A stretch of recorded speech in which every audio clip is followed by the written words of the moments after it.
kelompok 1 kami untuk menjelaskan tentang Undang-Undang Republik Indonesia Nomor 43 Tahun 2009. Di sini teman-teman kami ada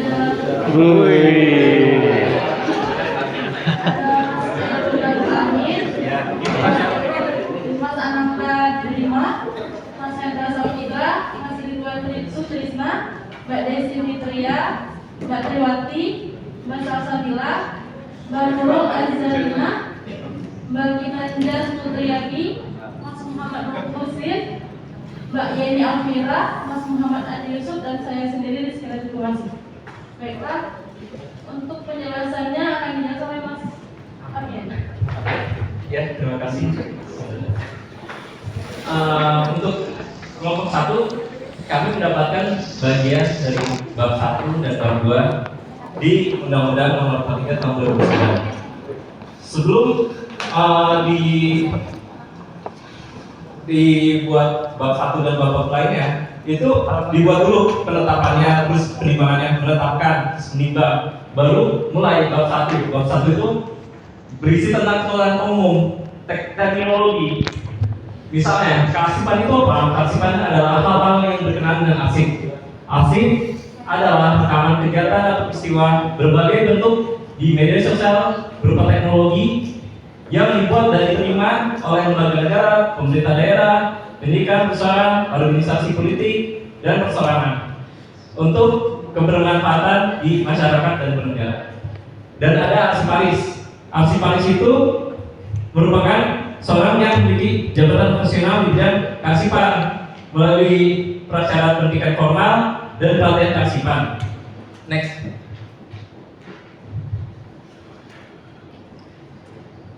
Terus selanjutnya kategori arsip. Jadi arsip itu dibagi kategorinya jadi 2, ada arsip terjaga dan arsip umum. Arsip terjaga itu arsip negara yang dijaga keutuhannya karena dia merupakan wajib ada. Misalnya arsip wilayahan, kedudukan, otonomi daerah yang akan dijaga oleh negara. Ada pun arsip umum. Arsip umum itu kategori selain arsip terjaga. Misalnya berupa arsip dinamis dan lain-lain. Next. Jenis arsip. Arsip ada jenisnya terbagi menjadi 2, ada arsip dinamis dan arsip statis. Arsip dinamis, arsip yang digunakan dengan secara terus-menerus di organisasi tersebut untuk kelangsungan atau bermanfaatan di organisasi itu. Terbagi menjadi 3, ada arsip aktif, inaktif, dan vital.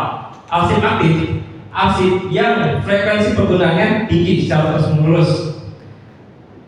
Dan lagi arsip inaktif, arsip yang penggunaan frekuensinya sedikit menurun. Ini hampir sama, cuman misalnya arsip aktif itu dia terus digunakan, misalnya dalam kurun waktu 1 tahun masih dipakai, 2 tahun masih dipakai.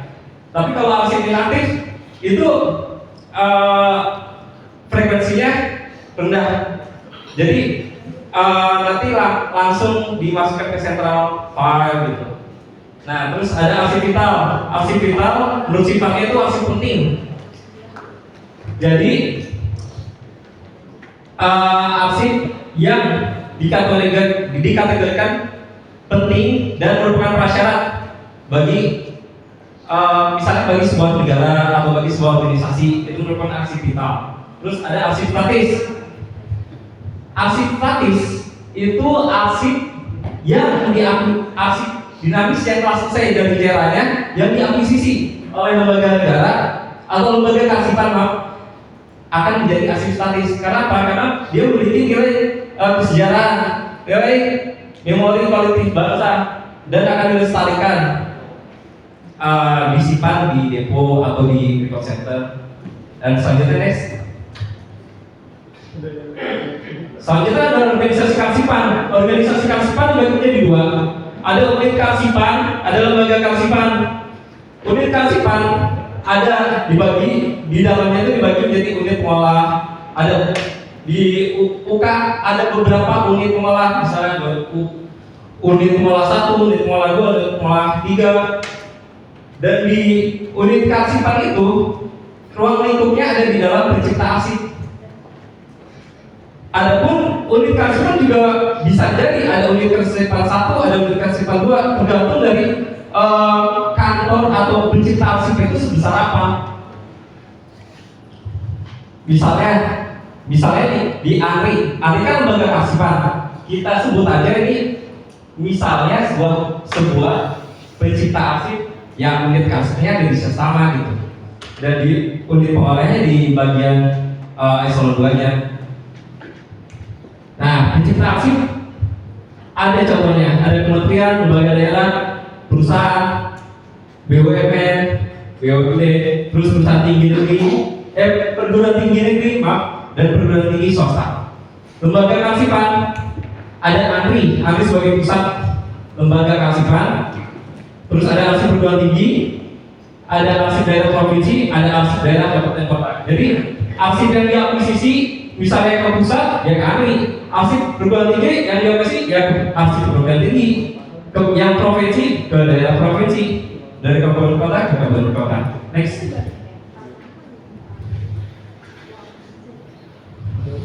Ya, di bab 2 ini menjelaskan tentang instrumen kearsipan. Kenapa kami mengambil 2? Karena adanya 2. Walaupun instrumen kearsipan ada 4 ya. Di bab teknologi ada dijelaskan tentang sistem klasifikasi keamanan akses dinamis atau disebut akses arsip ya. Terus ada lagi jadwal retensi arsip. Kalau kita ingin lihat instrumen kearsipan kan ada 4. Ada tata naskah dinas, sistem klasifikasi, ada sistem kearsipan, ada sistem klasifikasi keamanan akses dinamis, ada jadwal retensi arsip. Nah, di bab ini semua dibahas 2 karena adanya di undang-undang disebutkan 2 ya. Akses dinamis atau akses arsip itu apa?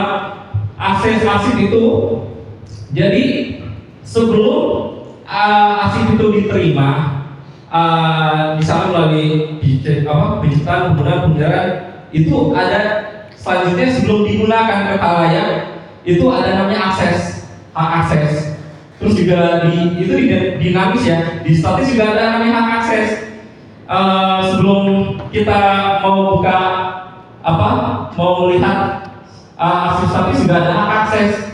Hak akses itu ada yang sifatnya terbuka, terbatas, tertutup, rahasia, kayak gitu. Terus ada namanya jadwal retensi arsip. Jadwal retensi arsip itu apa? Jadwal retensi arsip itu dibentuk untuk menentukan kurun waktu berapa lamanya arsip itu dapat dimusnahkan, dapat dipindahkan, dapat dialihkan. Pindah, musnah, serah. Jadi dipindahkan, terus dimusnahkan, terus diserahkan ke lembaga kearsipan. Oke, next.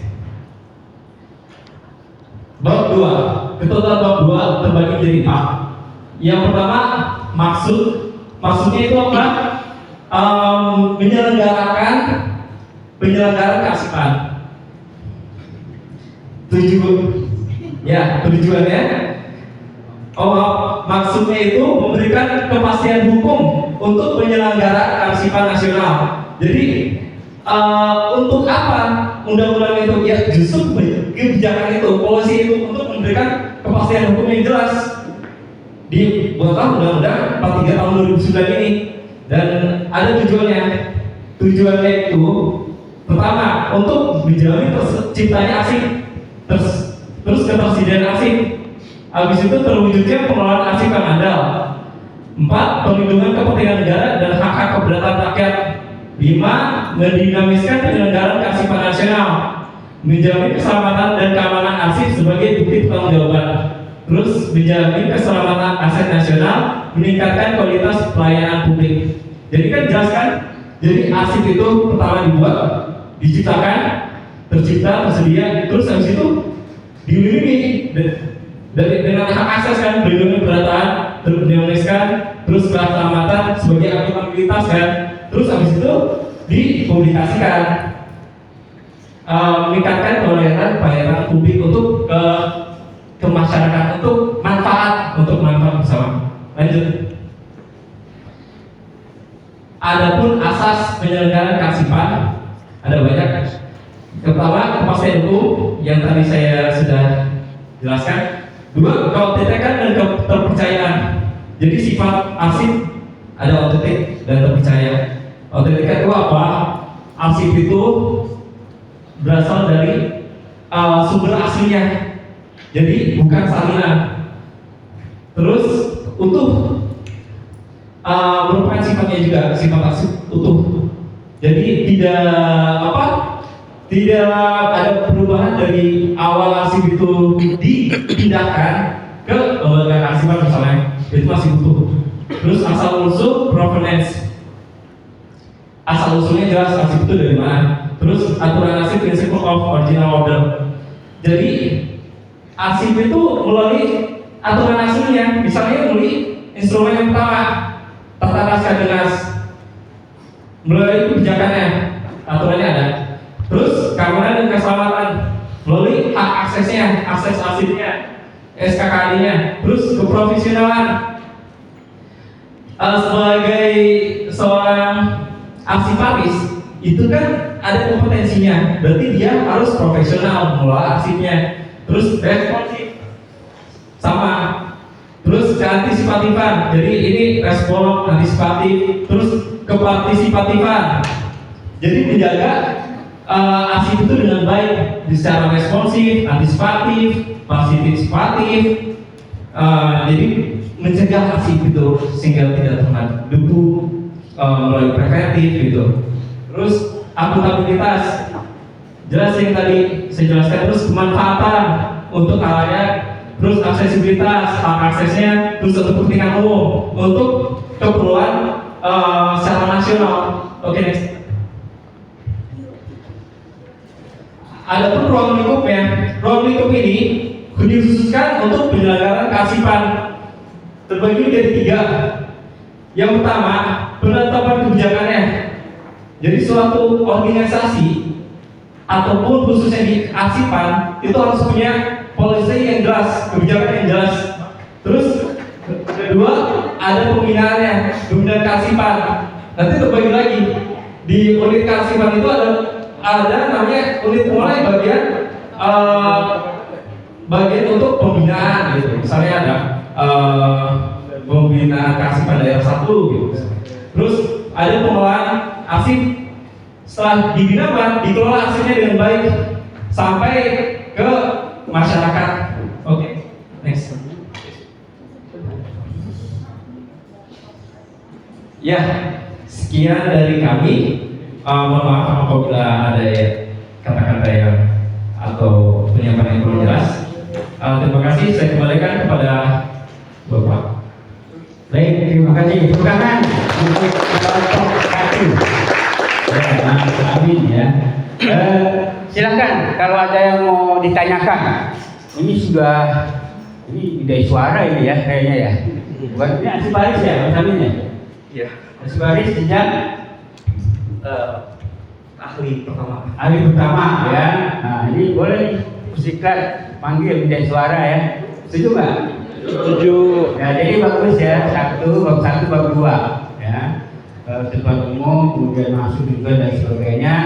Ini nanti kan ada materi PAD, PAS ya. Coba nanti didengar, pasti ada pengulangan dari situ dan sama ya. Ada arsip aktif, arsip inaktif ya, arsip dinamis, arsip statis ya. Kemudian ada definisi dari arsip itu apa ya. Nah, saya mau tanya. Undang-Undang 43 2009 ini pengganti Undang-Undang nomor berapa? Ya, siapa? Gak usah ragu-ragu, gak ada salah benar ya. Kalau salah kita perbaiki ya, kalau benar alhamdulillah. Silakan. Ya, Undang-Undang nomor 7 tahun 71 ya, jadi itu sudah tidak berlaku lagi karena ada jumlah banyak ya di situ ya. Substansinya sudah tidak relevan lagi mengikuti perkembangan TIK, teknologi informasi dan komunikasi ya. Jadi kalau dulu itu naskah-naskah dan seterusnya ya, kalau sekarang ini arsip adalah rangkaian peristiwa ya, gitu ya, kegiatan dan peristiwa ya. Jadi kalau rekan-rekan ini ya dipustakan di ada bentuk pustaka PPS di sini? Ada? Mungkin ada ya, tapi nggak mau nunjuk ya. Ada nggak? Nggak ya? Nggak ada. Ya kalau ada itu, ya itu bagian dari kegiatan apa pemilu, ya.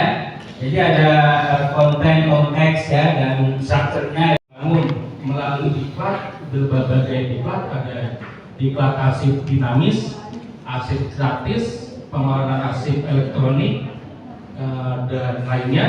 Di mana diklat itu berdasarkan peraturan arsip itu mas, dikuasai, dipelajari sampai ngelotok, sampai dengan kasus-kasus di semua kasus dipelajari berdasarkan tempat simulasi berdasarkan bisa unit kearsipan atau lembaga kearsipan terkait. Maka itulah dibangunlah kompetensi itu lewat peraturan kearsipan yang ada. Kurang lebih seperti itu. Apakah cukup? Baik, ada tambahan? Silakan. Ya, saya ingin sedikit menambahkan untuk kompetensi arsipalis itu kan ada jenjangnya ya. Misalnya dari yang jenjang pertama, kemudian. Nah, itu dari jenjangnya itu, misalnya kalau PNS ya, misalnya dari pangkat berapa dikumpulin kreditnya, terus udah terkumpul banyak, dia bisa lakukan uji kompetensi. Terus juga kalau uji kompetensinya, sebelum uji kompetensi itu kalau nggak salah dia harus kasih tulisan atau naskah terkait kearsipan gitu. Ya misalnya kayak jurnal gitu, jurnal tentang kearsipan. Terus juga dia udah berapa lama di bidang kearsipan, berapa tahun pengalamannya yang sebelumnya gitu kan. Terus setelah uji kompetensi, nah itu penentunya kalau berhasil ya keputusan baru dari instansi pembina kepegawaian. Ya, terima kasih. Baik, tepuk tangan untuk Mas Amin dan Mas Ridwan. Ya, ada lagi dari kelompok satu yang ingin menambahkan? Ya, jadi terkait dengan kompetensi ya arsiparis ya. Tadi sudah disampaikan ada Undang-Undang 43 tahun 2009 tentang kearsipan, ada PP 28 tahun 2012, ada Permenpan 48 ya 2014 ya. Sebelumnya kan sekarang udah berubah lagi Permenpan 1 dan seterusnya. Nah, arsiparis ya itu dasar hukumnya masih ke Permenpan 48 ya tentang JFA ya Jabatan Fungsional Arsiparis ya. Ini sedang direvisi, dibahas untuk diperbaiki ya, disesuaikan dengan peraturan yang terbaru ya. Kan ada undang